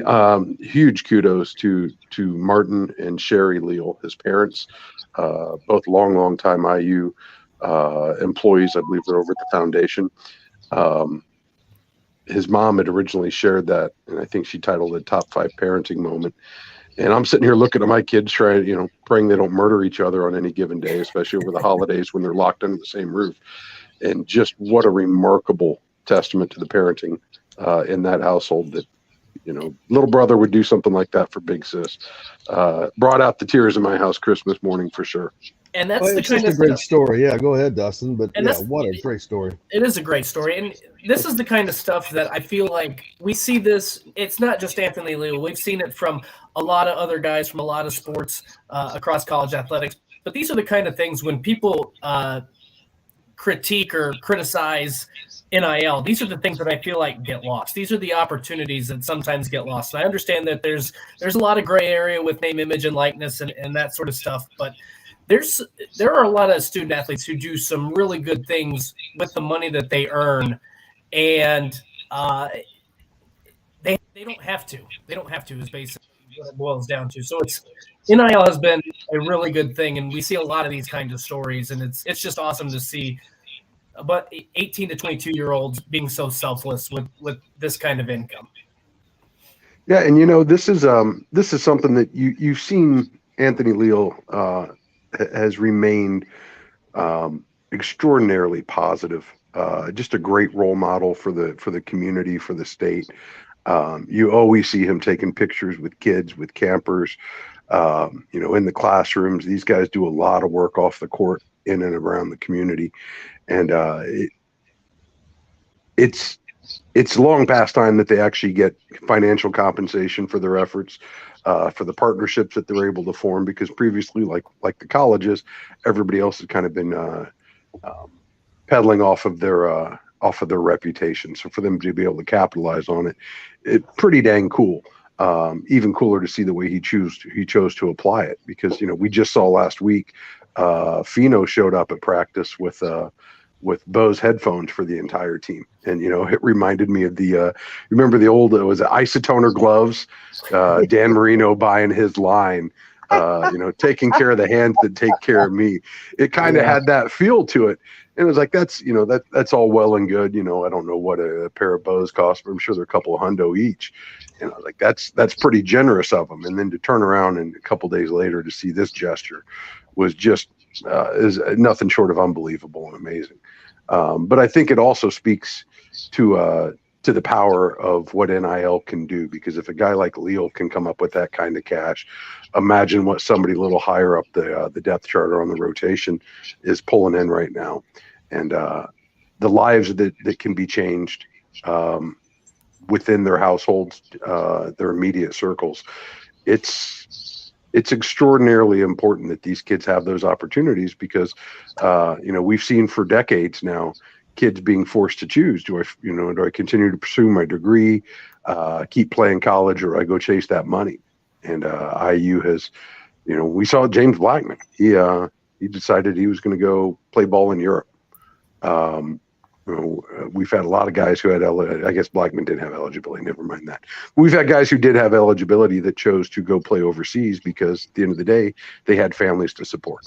So now that they have the opportunity to take care of their business, literally and metaphorically, and still have the opportunity to stay and complete their degree, I think it's just testament to how important NIL is in this new day and age. And Anthony is the only scholarship player that's not under the Hoosiers for Good banner. So he is totally independent, doing his own thing. So he's probably pulling in, I don't want to say the least, because I don't know, but he doesn't have that, which is usually the bigger chunk of things. But he's a smart kid. I remember before the season started, when I was talking to him, one of the things he told me that he has his realtor's license, and I'm thinking. And especially after posting or after seeing what he did, the dude is going to own. I feel sorry for the rest of the brokers, the real estate agents in Bloomington. Once he gets out, it's over, baby. He's going to own that city. He's going to own that town.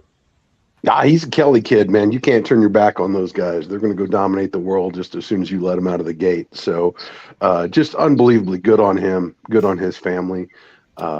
And good on everybody that's supporting these guys along the way. I think Anthony's got to deal with a local tire company. I know previously he had done some stuff with suits, just out there hustling, getting hits. So good on him. And I can't wait to see where this takes everybody down the road. Earlier we were talking to Don Fischer, Dustin and myself, and the best way to put the gist of the conversation for me was Indiana basketball is just no longer playing Indiana basketball.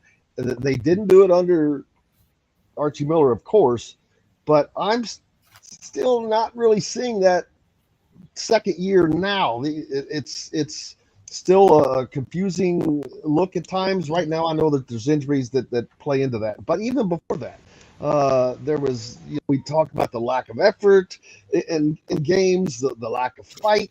And I don't get it, because you've got a head coach that played under that circumstance. But my worry is that there is a contingent of advisors, like 4 of them, that are all NBA type coaching. And that includes Randy Whitman, who was an IU guy, but he was an NBA coach, a front office guy. So I'm wondering, is there just too much NBA, whether it's style of play or whatever it is, but it's not that the toughness is not being brought in. And I think in the NBA, you're either tough or you're not. Well, it's probably the same in college, though. You're either tough or you're not, but we're not seeing that. Not seeing the fight, and it's disappointing. I know it's disappointing for IU fans. Here, I'm just going to chime in really quick. It's number one, the fight, but number 2, the offense in the NBA is vastly different, a lot of times anyway, from the college game. And the other, I guess, confusion is what I would call it, in the half-court offense is very concerning to me. Yeah, I don't know.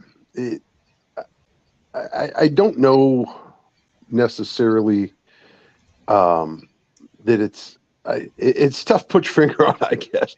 I think the overarching thing that I'm feeling right now is at times they have shown a tremendous lack of discipline on the offensive side. And what I mean by that is they clearly have game plans. They clearly have sets they're trying to run, things they're trying to do, concepts they're trying to employ. Where I think the frustration really sets in is, one, it's difficult at times to discern what it is they're trying to do. And, the waters have gotten even more muddy with these, with the injuries and the absences, the holdouts here over the last couple of games.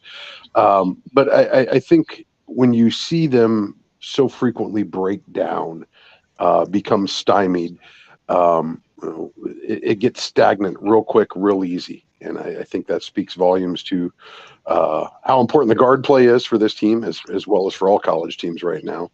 But more specifically, when you look at Indiana, it's just a lack of creativity, in my opinion. When I say a lack of discipline,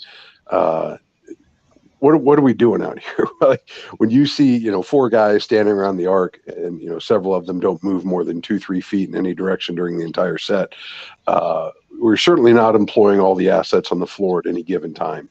And it makes them extraordinarily easy to defend. It puts a premium on not just the shot making, but when and where the shots are coming from, who's getting them. And it's unfortunately something that Indiana fans have grown accustomed to over the last several years, that right now doesn't look like it's really it's not really improving a whole lot. So I'm gonna continue to hold my breath a little bit on this one as we look to see who becomes available when, how quickly we get some guys back, but also as we settle into conference play here in the coming week, just where exactly Indiana fits right now in the Big Ten, because for what most of us felt like was going to be a relatively down year in the Big Ten, with a great opportunity for Indiana to capitalize and enjoy some success, right now all bets are off on my book. I'm not exactly sure where they fall right now, but I pretty much have them pegged about in the middle of the league, maybe the top half of the middle, but still pretty squarely in the middle until proven otherwise. So a lot of question marks, a lot more question marks than I anticipated having at the new year. But that's where Indiana is right now, and hopefully they're taking this time off. I imagine everybody's back on campus or soon to get back on campus and start getting some stuff moving in the same direction, because for the promise that we've had so far this year, I'm still not sure this is a team that's going to be in contention come into February, March, when the Big Ten title's decided. I agree, and you're obviously not alone. There was too many of us who expected the same thing, but a lot of it we didn't know a lot about the other Big Ten teams. But these teams have just played harder, and you look at a team like Purdue, and they're just playing very, very well together. Even if they lose a game, which they have not done so yet, they're playing so well as a team. And I remember earlier someone said, "Oh, Purdue plays too many freshmen." And I'm like, "Oh, okay, whatever. Those freshmen are doing pretty damn well. They're not playing like freshmen, so I don't care what year they are." But either way, their system, it's working. You got Iowa, it's working. This and going to Iowa for Indiana, they're gonna, if they don't bring it there, they're gonna be 1-2 in the Big Ten already, and that's not what you're looking for in a team that you were thinking of that can compete for a title in the Big Ten, having already lost their first 2 road games, because you've got some tough ones that are still coming. Oh, no doubt. Right now Indiana's in a 5-way tie for 6. And I understand we're only 2 games into the season, but you can get lost in that pack really, really quickly here if you don't take care of your business, and especially with 3 of the first Big Ten games on the road. You got to go to Iowa City, to Penn State, and then over to the Spaceship, with a visit from Wisconsin and Northwestern at home mixed in between those. So this is going to be critically important if Indiana truly does have aspirations, that they steal some games on the road, and they absolutely have to protect home court. But in order to do that, especially with the test like Iowa's going to pose, you're going to have to put some you're going to put some points up, and you're going to have to do that in bunches. Because right now I don't think you can trust this defense, especially beyond the arc, to keep the game tight enough that you can withstand a sluggish offensive night in an unfriendly environment, particularly when the whistles aren't going your way, and perhaps when the shots aren't falling. So Woodson's going to have to figure some stuff out, and they're going to have to do it quick. And we saw it against Kennesaw State, where it was just really, really ugly offensive basketball. And then in the second half, they move Race up to the top of the key, and it just opens everything up. As refreshing as that was, I'm sitting here scratching my head going, at what point in the first half did you recognize the game plan's not working, and why did it take so long to make some adjustments? So hopefully, just like we saw at the end of last season with the introduction of the pick and roll between X and Trace, we see them continue to introduce some more wrinkles that make them a little more dynamic offensively. But quite frankly, they've been few and far between at this point in the season. So with less personnel available right now, we'll see exactly how creative they get. But it's going to take some scheming if Indiana's going to have a chance to compete. This has been with the injury to Trace Jackson Davis and the precautionary route that they've been taking with him. Excellent opportunity for Malik Renew to get quality minutes because his learning curve is kind of flattened out, I guess is the best way to say that, or his production curve is flattened out a little bit, I guess you'd say, as the competition has ramped up a little bit. Yeah, he's a freshman, I get it. He's got to get to know, but he's got to continue to improve, and we're still seeing kind of a flat line with him. Yeah, I think for a lot of freshmen, there comes that point, once you get out of the cupcakes and you start getting into the stiffer competition, you recognize just how different this game is from the high school game. And recognizing he's played the high school game at the highest level, that's all well and good. But when you come out there, especially as a true freshman, the guys are not only bigger, stronger, faster, having had that higher level of strength and conditioning over the last 4 or 5 years. They're just more experienced. They're more crafty. And I don't think you can discount how important experience is. And for Renew, that learning curve is so incredibly short right now, simply because he's not been given the minutes probably that he needs. I mean that not by the coaching staff, but just for his terms of his availability with the foul issues he's run into. He really hasn't gotten a chance to get both his feet fully immersed in these waters simply because he's struggled to stay on the floor. So he's going to have to clean that up while keeping his aggressiveness, because I think that's really something that separates Renew from a lot of guys. He's got one of those motors that, reminds me a lot of Thomas Bryant, just an extraordinarily high energy guy with a big frame. But unfortunately, you've got to keep that razor's edge between aggressiveness and fouling, and he's going to get baited quite a bit as he goes on the road here. And recognizing now that he's got that film out there, guys know he's bait. He is referee bait 100%, and he's going to have to be able to avoid that, particularly if Trace is going to be absent for any extended period of time. Dustin. Yeah, I mean, I guess one of the things I'm interested in, Chronic, before we take a break, is we've got 2 weeks here with Indiana before basically they go on the road and play Iowa and start the Big Ten slate all over again. What do you think this team needs to try to find in this 2 week period? Because I don't think it's ideal that you don't play a game in that stretch. At the same time, we've addressed some or we've talked about some of the concerns we have with this team. Where do you want to see the most improvement during this extended break so they can get into the practice facility and maybe correct some of those issues? First and foremost, they got to get healthy. I think that's going to be paramount. Whatever's ailing Trace, Geronimo's got the dislocated finger. Obviously, X is going to be out for some time indefinitely now, having had surgery. So you got to get Trace back there. You got to get everybody healthy. But beyond that, I really would like to see more off the ball movement on offense. I'd like to see the perimeter defense shore up a little bit. These guys have got to find a way, and I think this comes down to trust, quite frankly. But they've got to find a way to stay home when you're assigned to a shooter on defense. So often you see this team, as soon as the ball hits the floor and they try to penetrate off the dribble, everybody collapses and helps inside, and we're just leaving guys wide open along the arc when it's not always necessary. I understand it may, with Trace out, you may be a little bit more conscientious about your post defense, but no matter who's in there, whether it's Race, whether it's Renew, or Geronimo for that matter, you got to let those guys do their job and keep the rotations tight and crisp, because this whole sagging off or dropping down as soon as the ball starts to penetrate, it's just a shooting gallery. Conversely, on the offensive end, it's a standing gallery, and that makes them entirely too easy to defend, too easy to clog the lane up against us, and just force us to, like we've seen in the past, force us to become a jump shooting team. And I think this team is, while they're a little bit better equipped from a shooting standpoint, I think 3-point percentage is up 3% from last season so far. I do think part of that is shot selection and who's taking the shots. When it comes to guys like Tamar Bates, Miller Kopp, Trey Galloway for that matter this year, that's a good look. If those guys can get a clean release, that's a good look for them. I know Race is capable of hitting them.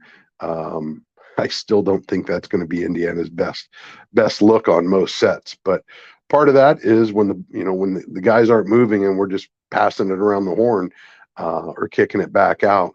That's kind of what you're left with. So as we saw in the second half of Kennesaw State, I would like to see them get a little bit more creative offensively, pull some of the bigs up to the high post, free up the paint a little bit more.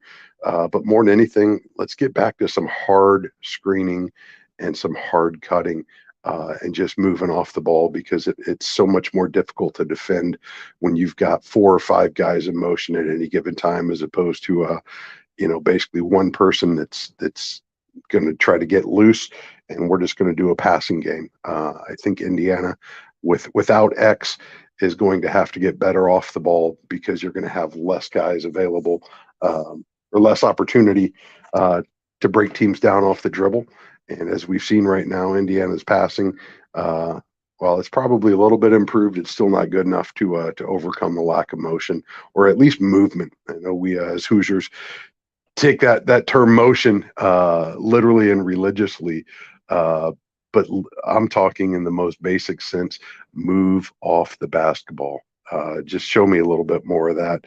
Show me a little bit more ways that we can attack the basket, whether it be off the dribble, off the pass, off the cut, as opposed to just simply feeding the post and then kicking it back out, because that seems to be plans A, B, C, and D right now for Indiana, and teams are starting to figure out how you defend that.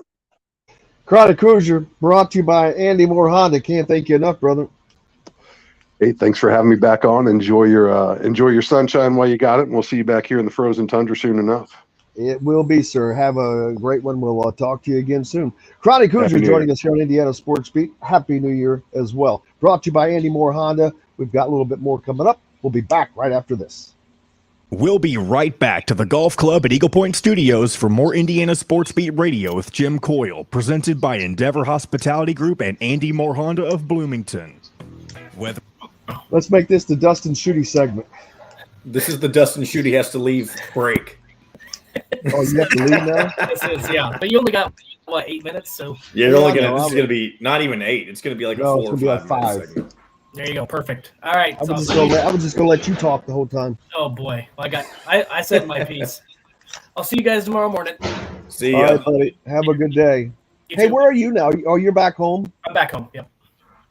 How far is that from here? I don't know where you are. 2.5 hours. Where? How far are you from Tampa? 2.5, 3 probably, somewhere in that neighborhood. To Tampa? I think. I'll have to look it up. I've never made the drive, to be quite honest. Shit, I'd have to fly to you. Damn. All right. See you guys tomorrow. Thanks, buddy.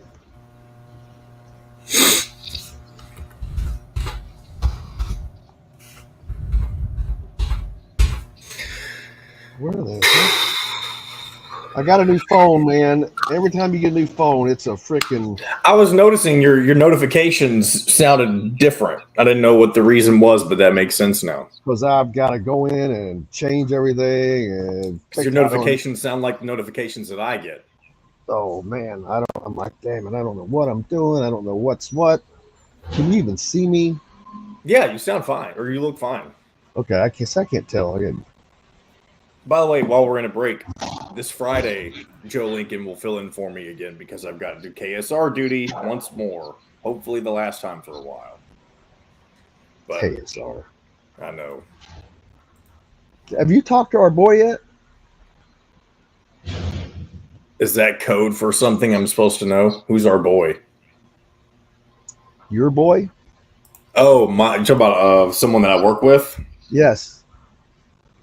Not yet. I actually haven't seen him in a couple of weeks. So, please, I'm begging you, just mention. Regardless, we can go ahead and start teasing this. However, but we once we change on Thursday the 5th, I'll go ahead and start Operation Move the Show back to 9 a.m. for the next. I'll use 2 weeks to get that taken care of and reschedule all the guests and stuff. But I want to make sure that that's going to happen before I start changing everybody's times around. Yeah. Because once it for sure happens, then I can go ahead and move us as well, so we can start the show at 9 a.m. again.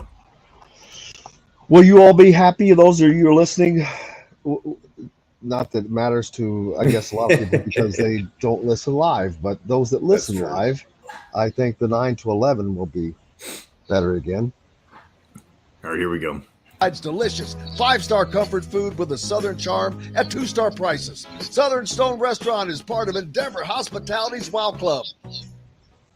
This segment is brought to you by Courtroom Sports Grill in Bedford.